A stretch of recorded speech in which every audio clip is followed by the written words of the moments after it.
Alright, this is Calabos, and we are playing Planescape Torment. So let's go ahead and look at our thing. So Delora,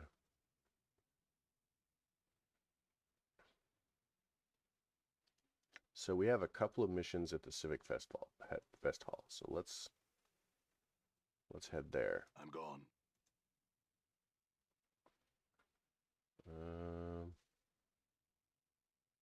Civic Fest Hall.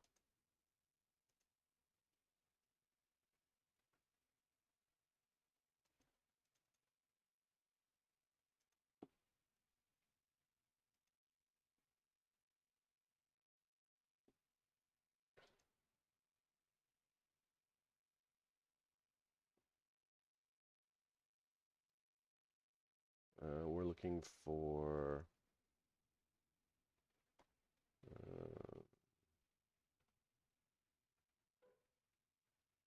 I'm gone.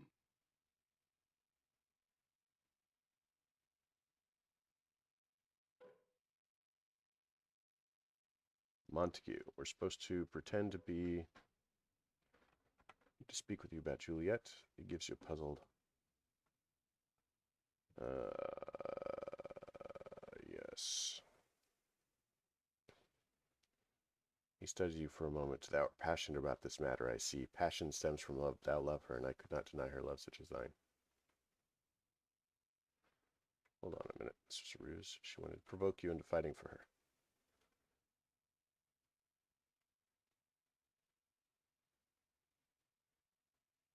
Turnabout is fair play.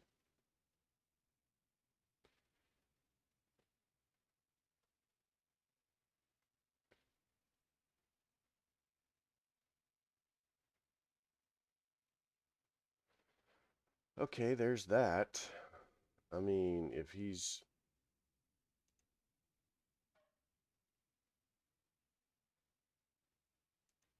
Have we talked to this person?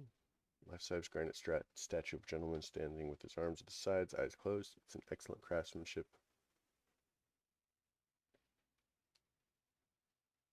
Exquisitely detailed, incredibly lifelike. So much so, in fact, that you find yourself wondering if it's really a statue at all.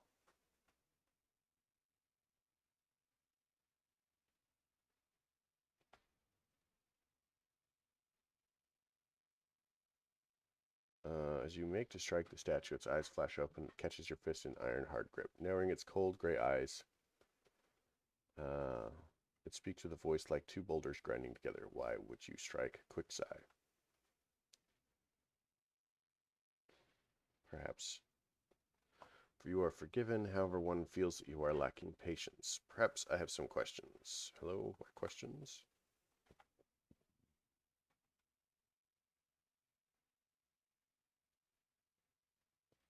Your patience is noted. Questions about you. The Way of Stone. Philosophy, a method of combat with it. Quicksai seeks to achieve invulnerability. Yes. Now the way is not yet perfect. Quisai will make it so one day. Quisai knows this. No one is asked. Quisai shares knowledge of the way. Quisai shall do this now.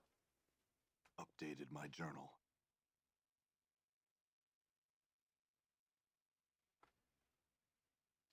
Okay.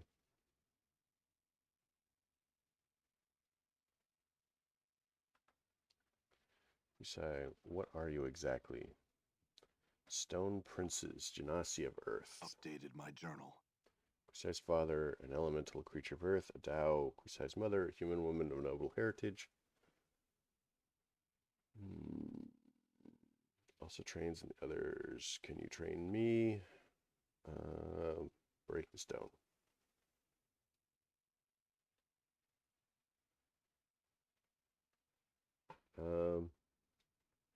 With some effort, you snap the shard of rock in two. He takes the stones from you and places them in his mouth, chewing them to dust with harsh crackling sounds. Quisai finds you physically suitable. Quisai would now ask, why do you seek training?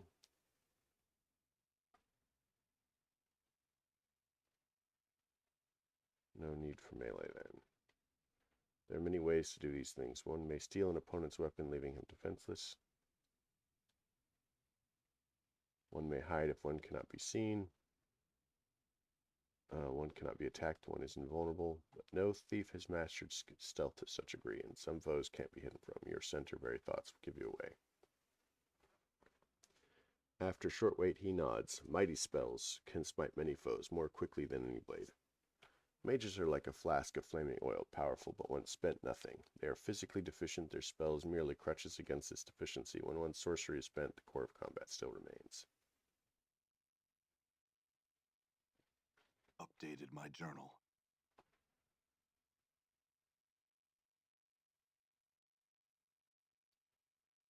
Okay.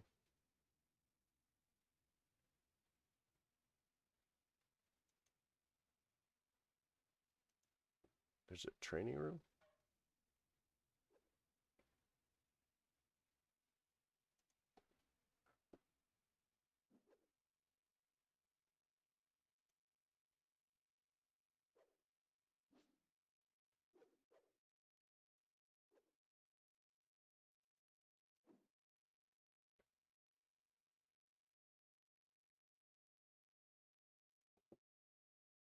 Wait.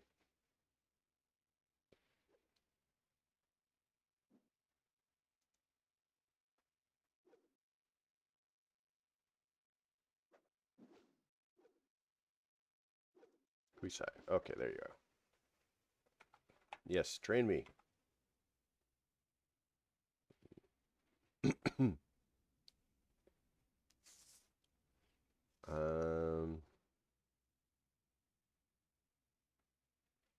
Fight with blades. Yes.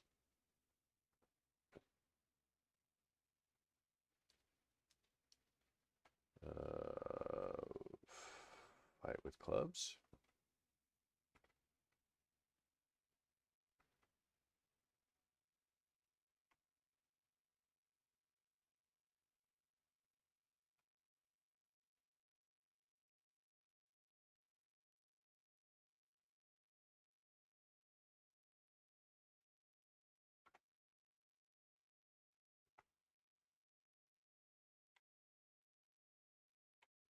All right.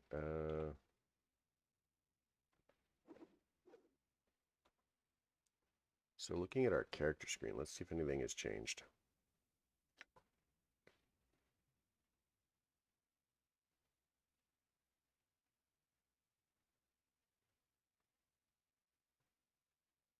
Fist axe. Oh. So we have a double proficiency in edged weapons. And 2 more slots.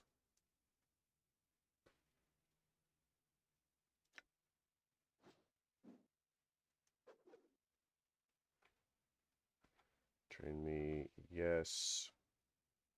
Blades.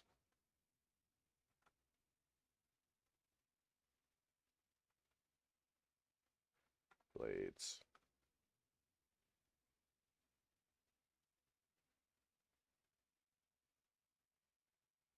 Koror and the Lower War. Very well then. So we can level her.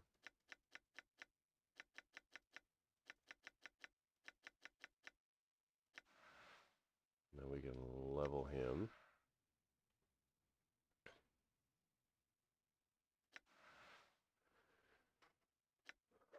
Well, that was cool. I mean, and now looking at our statistics page, we have a triple proficiency in edged weapons. So what exactly are we using?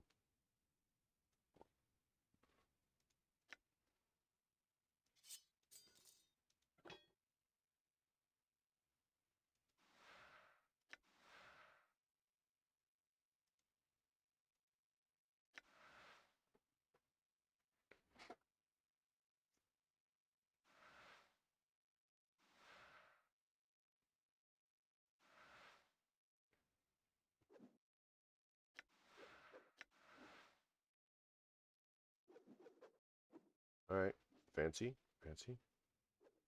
Merriman. There you go. Wait, wanted me to speak to you. That's so about what, huh? She says that you're her first love, and so long as you hold the keys to heart, you'll never be free to love another. She told you that, huh? I'm surprised. Perhaps leaving under Mistress Grace's tutelage did what I couldn't. Started to develop her feelings. In any case, he pats a pocket. I won't just give you the keys. Wait, those are literally the keys there? That they are. Dolores is a construct, didn't you know that? A creature of sorcery and clockwork mechanics she is, and one of my finest creations, merriman-sized, but cold without emotion or character. I brought her to the brothel and set her so that she could not leave, in the hopes that the constant contact with so many others would begin to develop her own personality. The keys are the tools used to set her. She wants them because she feels that they're limiting her personal growth now, I suspect. Because Merriman scowls. Because I've become a cruel and bitter old man who sees he can get something out of you. Go on then. What do you want? I want to forget. I've lived almost 150 years now, and I've seen every sensory stone I've cared to in this grand hall. I have little time left to live, and I'm too weak to go out in search of wholly new experiences. So I need to find a way to forget them all. That way I can start again in my final days. Updated my journal. Oh, you bloodthirsty lummox. That will some item or some concoction that will allow me to forget, like a draught of the river Styx, something like that.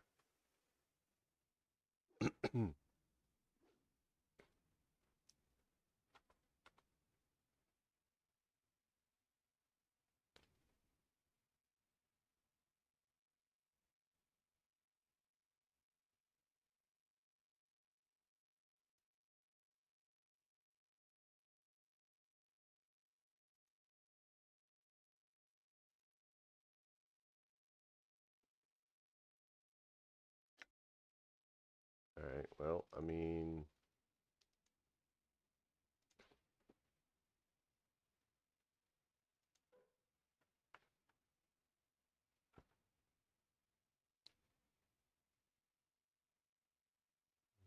never mind. Let's get out of here.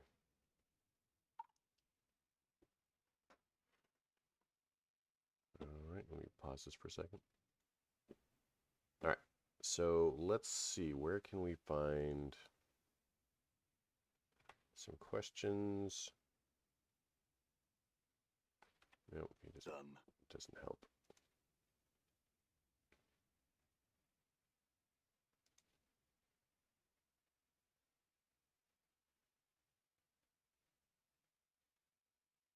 Old poet. Heckle the poet. You heckle and jeer at the poet, making fun of his style of verse, appearance, and postulate home life. You top it off by interrupting a few of his verses and completing them with body rhymes of your own. Okay, that was not cool.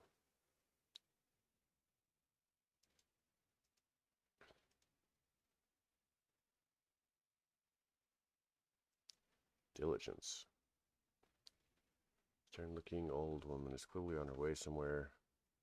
She notices your approach. She studies you with a disapproving, tight-lipped frown. Greetings. The woman nods curtly, speaking in a tone cold as ice. Yes, what is it? Watch your words. Frown Diligence, fourth magistrate of the ward. Who? Something troubling about my appearance? I should most certainly think so. Should the Apparel Regulation Act be passed, and people of your sort won't be permitted to traipse about in such a manner, half naked and filthy as you are.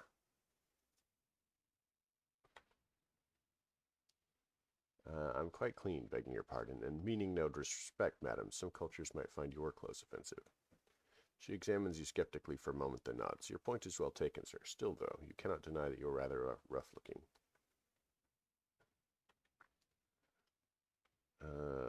My appearance is merely a product of my environment, madam, and a difficult life. I shouldn't be held accountable for that, but you should. How easy is it to blame one's life, one's surroundings for their every failing? I see by your manner you are well educated, sir, yet you appear to insist upon the lifestyle of wandering and senseless violence. Why not settle in Israel, become a contributing citizen, rather than some bloody-handed nomad in the streets? The choice is out of my hands, I assure you. Oh, how so? Tell a story. That's quite a tale, sir. What only a tale, madam. It is my life, and I have the scars to prove it, as you noted when we first met, I believe. Yes, quite so. She smiled slightly. You had begun to wonder if she was even capable of such a thing. I wish you luck, sir, in your undertakings. May you find yourself once more. Thanks. I did have some questions. Afraid I'm a busy woman, sir. My position as fourth magistrate leaves me little time to which to answer your questions. Okay, well, I mean, that.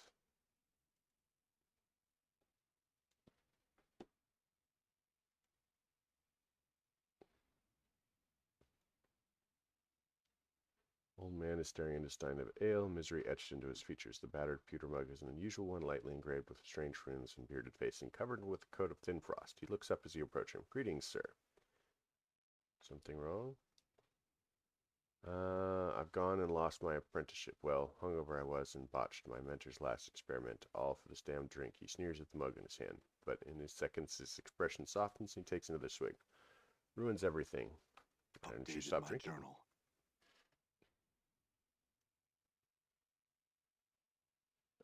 He shrugs and sighs miserably. I simply cannot. I want to, but I cannot. I just need to drink. I try to stay away, but desire eventually overcomes me and I cannot resist. Such a wreck I've become. He throws back the last of his ale.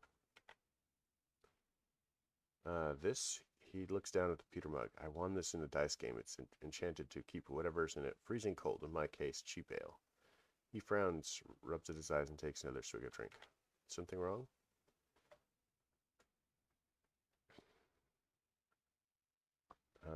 No. What's that mug? Something wrong. Stop drinking. Okay, so I think the mug is to blame. And the male. Tall, slender woman sipping wine from small ceramic cup appears to be looking for someone. Her facial features are elegantly exotic. And the woman's sharp ears, though partially covered by a long hair, can be seen to come to sharp points. Hello. The woman turns to face you, violet eyes flashing like the flawless chips of amethyst. Her speech is as music. You can hear the faint musical tinkling, 100 tiny crystal bells as she speaks. Each word lingers in your ears as if they were unwilling to relinquish the exquisite sound. When Emil turns to face the scarred dour stranger, she asks what he wished of her. The woman makes no move to touch or examine the decanter, but only speaks. Namil took it from the stranger, turning it in her hands. Had she seen its like before? She thought perhaps. Yes, she remembered now. She returned the decanter, whispering into his ears. Updated my journal. That's a little weird. You realize you know the word now. Milden knows. Are you certain that the woman never whispered to you, but merely said that she did? She blinks at you. Would the stranger leave her now?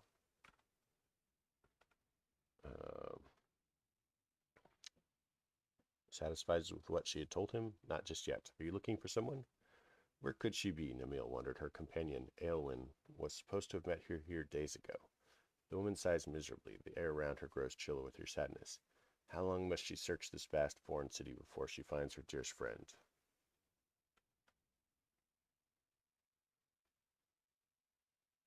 I'll do it as a favor then. Namil speaks slowly, her eyes downcast. She knew, as the stranger soon would, that she had nothing to give. Whatever the man's price, she could not meet it.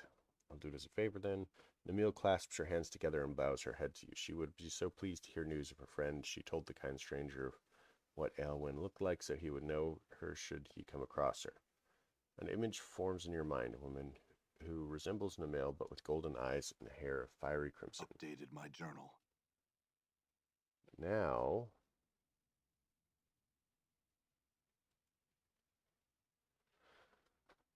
Abel ponder thought. This older man looks somewhat bookish. His clothing and accessories are extremely clean, neat, and well cared for, and he often pauses to brush some fleck of dust or lint off of them. A symbol resembling a stylized dagger piercing upward through a flame is embroidered upon his tunic. Greetings. By the unjust laws of tyranny, he catches himself looking apologetic. I say, are you all right? You look... He fumbles for the word. Hurt. I'm all right. It hurts to look at him. It does. Very amusing, Anna. I had some questions. Me? Certainly. Who are you? Abel ponder thought. Other questions. What do you do? Passed my administrator exam just recently, and I have achieved the status of an A9, a research consultant in the Hall of Records, one of the many aides specializing in sigils, physical laws, and history. I research topics and laws of interest to others. It's quite fascinating, really.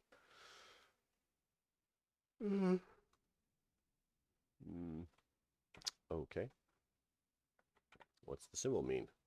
Why, 'tis the symbol of the fraternity of order. We are responsible for much of the lawmaking and running of the courts here in Sigil. Many judges, advocates, and clerks are members of our order, and we are pleased to be able to help to enforce Sigil's laws and keep things orderly. We make a strident effort to learn all the laws, whether they pertain to Sigil, the planes, or multiverse itself. Updated my journal. What does the fraternity of order believe? Fraternity of Order believes that the multiverse is governed by laws. When one knows all the laws, one will understand the multiverse. That is our goal. By understanding the laws, their limits, we learn to avoid certain laws. Well, our fraternity allows us to read languages quite easily, and we may use some rules of the multiverse on occasion to suit our benefits.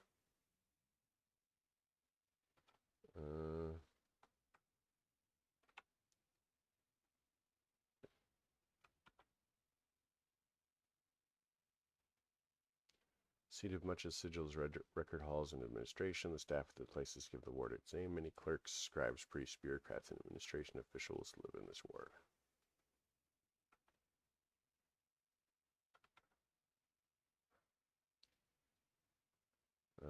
Other questions about the ward?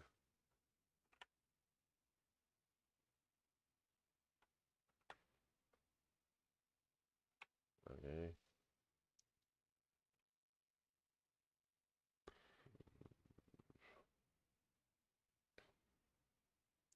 The long-standing war between the chaotic Denari and the lawful Betazu is a war of ideology that raged ever since the two races crossed paths in lower planes.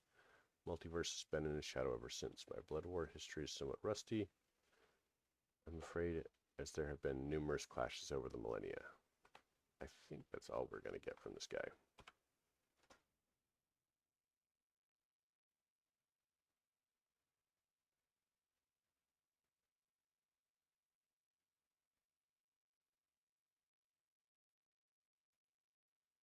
What is this? Done. Boot shiner. No thanks. Okay. Done.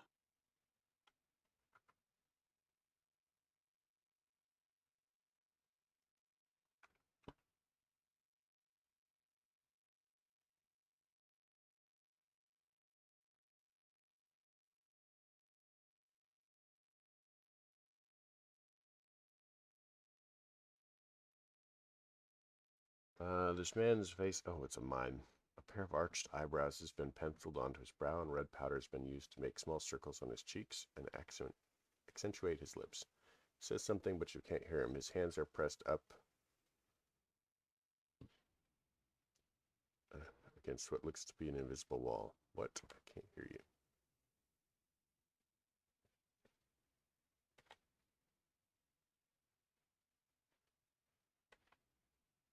So, he's actually in an invisible box. That's amusing.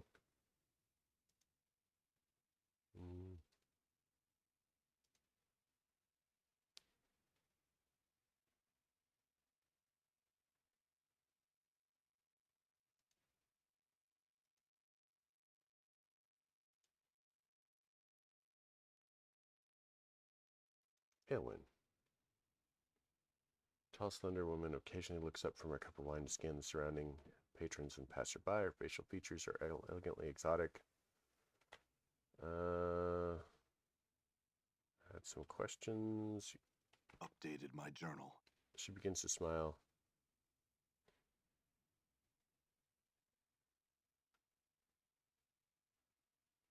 No messenger boy for charity's sake. I'll do it for a price. No, should you? What do you mean? Do you know who I am? I have met you before and would speak of that meeting where you... I'll do it. Updated my journal. Sweet. May I ask you about her? She nods slowly. The way she speaks. Words who? How? I, Elwyn, can only say that we come from another place, another world. We're not like the people here whose words, thoughts, very feelings even affect nothing directly. Go on. I, Elwyn, take great care so as not to affect those around me too greatly. Namil, she's new here and cannot do so. It is something she must learn should she choose to remain here much longer. There are many reasons I, Elwyn, feel it is not right to impose reality upon those without the ability to impose their own reality upon me. Elwyn.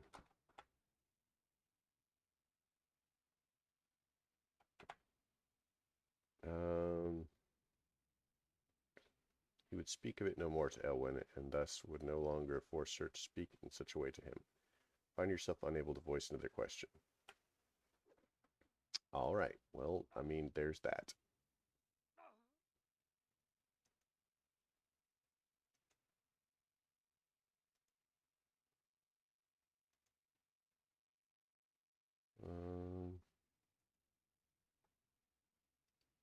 Updated my journal.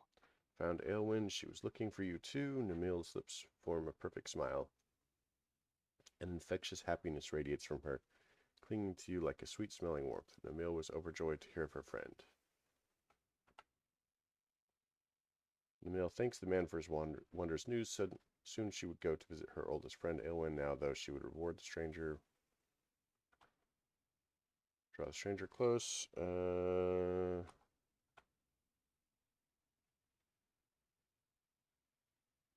As you wait, there's a light tingling sensation upon your cheek and chest. This feeling spreads across the whole of your body, and you begin to feel stronger, more animated.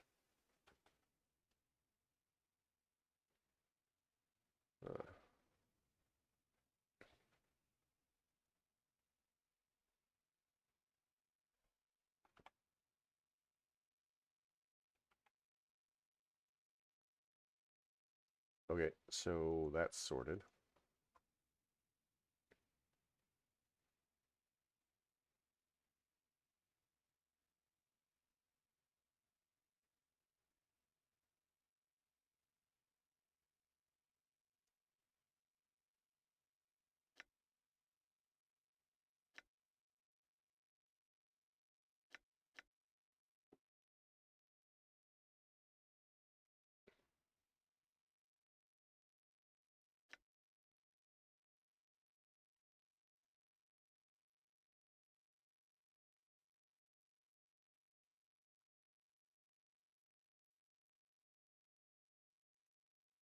Eli Havelock.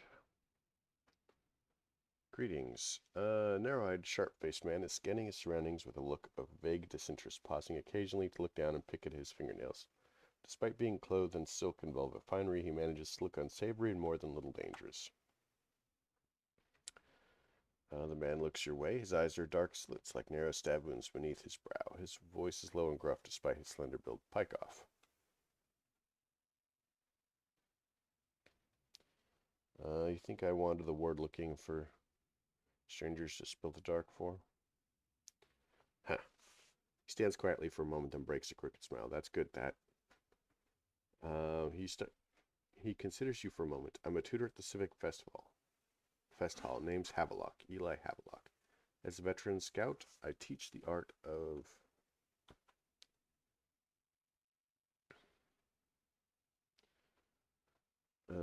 subterfuge. Could you train me?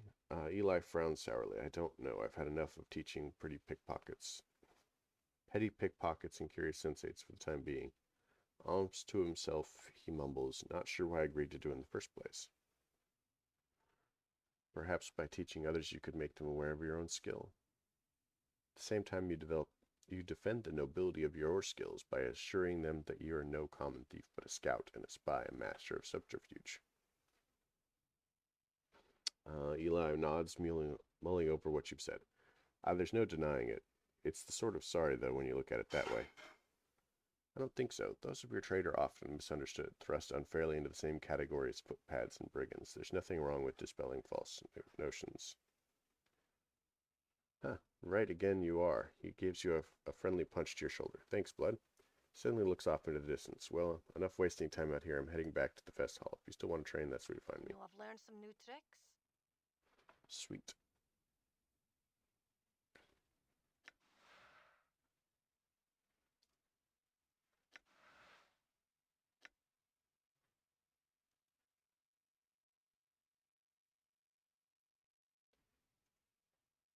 So let's call this episode here. It's been another 30 minutes or so. After this, we're gonna head and maybe go put out the mage.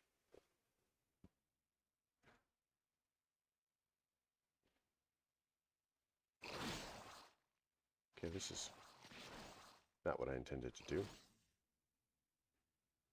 So yeah, I hope you liked this episode. If you did, leave me a like. If you didn't, don't. Questions, comments, concerns, they all go below. Have a great night.